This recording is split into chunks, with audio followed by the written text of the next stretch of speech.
Welcome to Fishing Squad. Supermarket baits, mackerel, by far the best fishing bait, in my opinion, that you can get. Preferably fresh, but if you can't get it fresh, especially in winter, you have to go and get it off a supermarket counter or from a bait shop. This bait will outfish a lot of other baits. Worms can be good sometimes, but if you can't get worms, always go for frozen mackerel.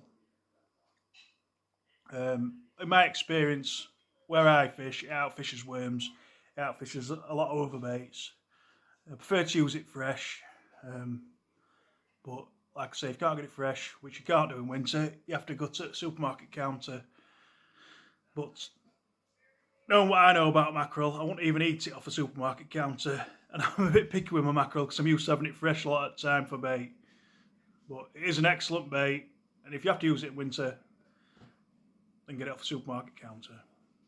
Mussels, again, it's another option in winter. It's good for cod, good for flatfish. You can pick it up from the supermarket in these sacks. Quick blanch in a red hot pan of boiling water, out before it cooks. As soon as the shell's open, straight out, de-shell them, put them in bags, you can freeze them and sort it out for sessions. Squid, a bit pricey these days. This has been prepared. It's a good bait at any time of year. Just whip it on with bait elastic. Very good for tipping off baits and making cocktails out of for any fish. We've got here prawns. Can be very good. Again, good for tipping baits off. You can even use cooked prawns. I've seen smooth hounds caught on cooked prawns, but they're all options.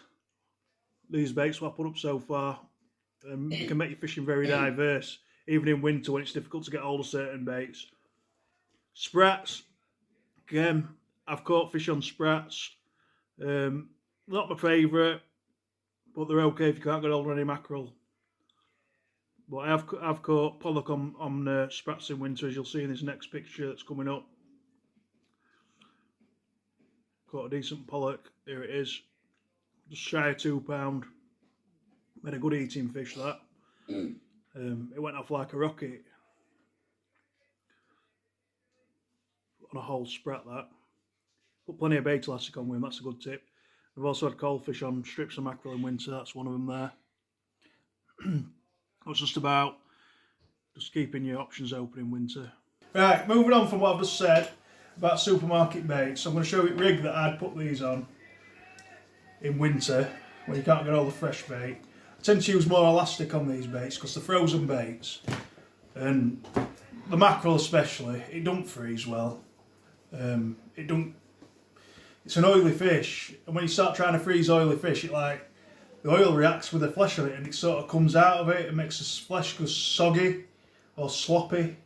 Never been a fan of using frozen mackerel, but you can present your bait in a good way if you use elastic and other baits. I've only got some prawns here to show you how I'd set a rig up in winter, or most times at year, to be fair. I'm going to show you a pulley pennel rig. So I've got here, you've got a hook length. You have a second hook on the hook length. I'll show you what that's for in a minute. You've got the snap swivel that I keep banging on about. I'm going to show you another perk of the snap swivel in a minute. This is called a crane interlock swivel, was the correct word for it. Crane interlock swivel. They're the best. Sorry, it's a crane interlock snap swivel. They're the best snap swivels I believe that you can get for sea fishing in the UK. Anyway, this rig, it's called a pennel pulley rig. And a pennel rig consists of two hooks, and I'll show you what the second hook is for in a minute. So you've got your hook length there. This swivel here would be where you tie your main line. And the reason why it's called a pulley rig is because when you get a fish on, you're reeling it in, and it pulls the lead up out of the way of the snags. This rig is absolutely fantastic. Can you see that? This rig is absolutely fantastic when you get a fish on, if you're fishing rough ground, because it pulls your lead away from snags. And you hook straight into your fish, straight down your main line, straight onto your rig, straight to the fish on your hook. It pulls that lead out of the snags. But when I'm fishing rough ground with this rig, I fish with a weaker link of line. It's called a rotten bottom. So if that lead gets stuck in rocks or whatever, in weed, if you get stuck, you put enough pressure on that. If it's too stuck, it'll just give way and you'll have to sacrifice the lead. It can be a bit of, for people that are new to sea fishing, it can be a bit of a head test, preparing to lose tackle where you fish. But it is worth it on certain marks because the fish that you can catch are fantastic. So it's worth just preparing yourself to lose a bit of tackle. I make my own leads. I've got loads of lead, so I'm like, it's not too bad for me. But leads can be really expensive. This happens to be a 9-ounce boat lead. It's only for the purpose of the video that I've put this on. I won't use this usually when I'm fishing with a beach caster. Anyway, I'll show you what I do in terms of putting the bait on. So I'd come down, set, slightly, we've got a bit of a, sort this out. I'd come down to my hook length, which I have my hook length flipped into my crane interlock snap swivel. And I'd start with a hook that's actually tied onto the main line. I mean, what's that? That's about 18 inches, is it? 14 inches? About 18 inches that. What I do with these prawns is I thread them down the hook as if it were like worm. These are good baits, these, what you can get from supermarket in winter, because you could do a 20 quid shop, thread that down to like there. You could do a 20 quid shop and you've got enough to do 2 or 3 sessions. It's just options. You'll always catch fish on stuff. In sea fishing you will anyway. Use out really. I've known people use like rainbow trout off at supermarket shelf. Especially in like estuaries, like the Humber estuary. It can be a good bait. You know, because it's probably natural to fish that are in the estuary, you know, if everything's being washed out at rivers into estuary, they'll come across stuff like trout and whatever else. Whatever other small fish are being washed down, especially ones like been flooding and stuff like that. Your flatfish will be like quite used to eating small river fish. You can get flatfish flounders. They do come into quite a lot of brackish water. They come quite a way up as well. I think I've heard people catching them at River Don before. So I put that on like that. I'll put another one on. I'd slide it down, right down, past the hook eye. Don't be worried about that.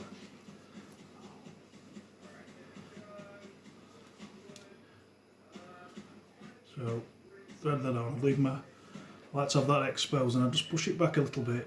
It's like almost so it's like a skewer or like skewer on a kebab in it, that. I'd get some of this bait elastic, just wait it, right, and then I'd be quite generous with bait elastic, to be fair. This is bait elastic that I'd use off a boat, it's quite thick. The other thing about this rig is, the hook length, I adjust it sometimes. If it's a really big tide, I tend to have a smaller hook length, depending on where you're fishing, I guess. But most of the time, if it's a big tide, there's a lot more pull in the water, natural pull. So I'd probably use a smaller hook length. Shorter hook length, should I say. And on a smaller tide, I'd use a bigger hook length, because there's a bit less pull. But any pull there is, it'd obviously make your bait move about in the water naturally, differently. I found that works well with dogfish and bluffs. If you adjust the length of your hook length depending on the size of the tide. I mean, this red elastic, it's quite thick and it's quite good for the video because you can see it. Usually it's white, the elastic I use. But don't be shy with the bait elastic either. Really whip it onto the hooks and pull it off. And what you do with this second hook on your hook snood is you come down, thread it down, and you just go 1, 2.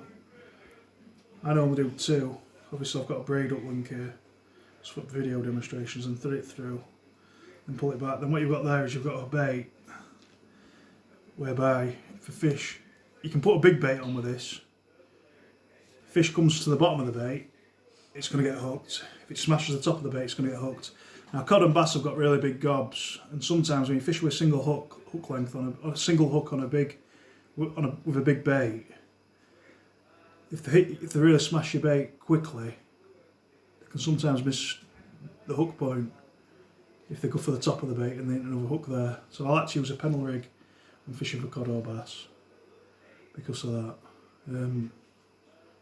It seems to increase your hooking capabilities. It's a good rig to use, this. And the other thing I was going to say about, let's go back to my favourite. Seems to be my favourite in most of my videos these days. Is I'd leave that out for 20 minutes, say, especially if there's a big swell on, because it just gets washed out. And I'd reel it in. And the quickest thing to do before you reel it in is to have this spare hook length hooked on your tripod or in your bag. No, in your tripod. Hooked on your tripod, looped on your tripod with another bait on. And then what you can do is you can reel that in, especially if you're match fishing. I don't know if you'd use this setup in a match, I don't know. But you can quickly prepare another bait to go on there before you reel it in. Quickly click that off, put your fresh bait on, and you're fishing again instantly. Just saves time if you do that type of thing. So this will probably be the last video that I put on. This will probably be the last video that I put on before Christmas, so I'd just like to wish everybody a happy Christmas. It's my last day at work tomorrow. I'll probably get out in between Christmas and New Year and do some silver fishing. I'll probably will actually catch something this time. So that's it. So I'll see you soon. Have a really good Christmas and keep safe, everybody.